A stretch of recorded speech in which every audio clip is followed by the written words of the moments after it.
Strings are immutable objects. So immutable objects అనేటప్పటికి మీరు ఒక మాట గుర్తుపెట్టుకోవాలి. Immutable objects does not allow in place modifications. ఒక ఇమ్యూటబుల్ ఆబ్జెక్ట్ కనుక మీ దగ్గర ఉంటే ఆ ఇమ్యూటబుల్ ఆబ్జెక్ట్స్ ని ఇన్ ప్లేస్ మోడిఫికేషన్స్ అనేవి చేయలేం. ఇమ్యూటబుల్ ఆబ్జెక్ట్, ఇమ్యూటబుల్ ఆబ్జెక్ట్ అంటే in place modifications are not allowed. So మనం మోడిఫికేషన్స్ అనేవి పెర్ఫామ్ చేయలేం.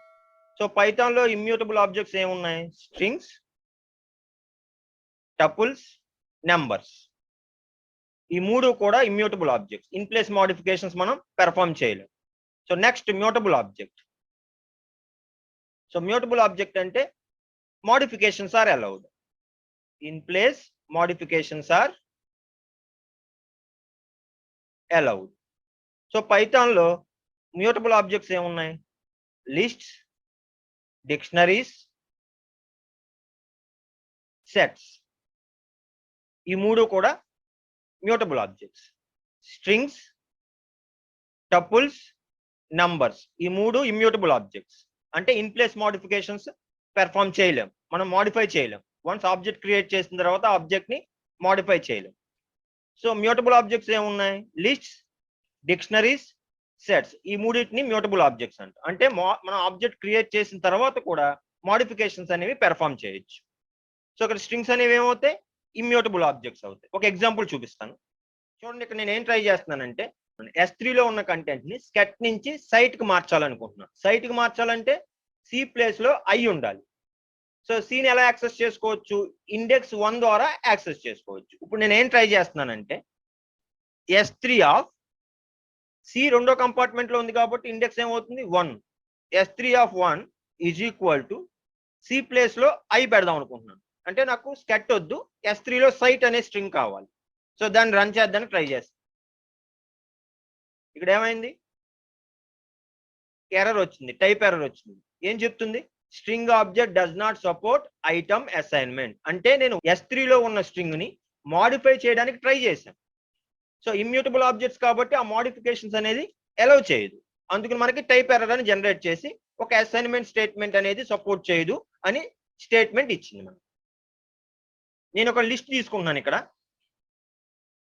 మీకు లిస్ట్ అంటే ఏంటో అర్థం అవ్వకపోతే డోంట్ వర్రీ, నెక్స్ట్ క్లాస్లో నెక్స్ట్ కపుల్ ఆఫ్ క్లాసెస్లో లిస్ట్ గురించి అర్థమవుతుంది.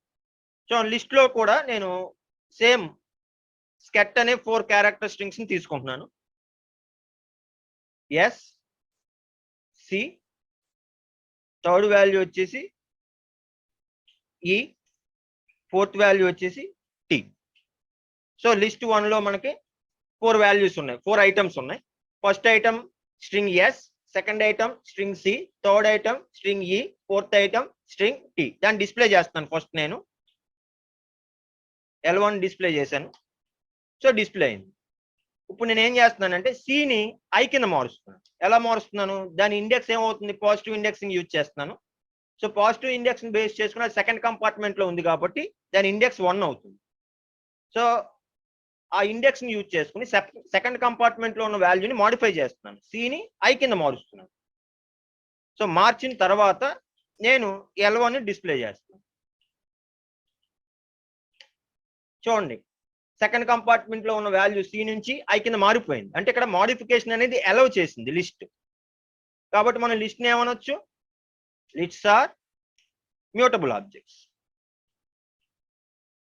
ఇక్కడ సెకండ్ కంపార్ట్మెంట్ లో ఉన్న వాల్యూని మార్చడానికి ట్రై చేస్తే ఎర్రర్ అనేది ఏమీ రాలేదు. ఎందుకు రాలేదు? List are mutable objects, modifications allow చేస్తుంది.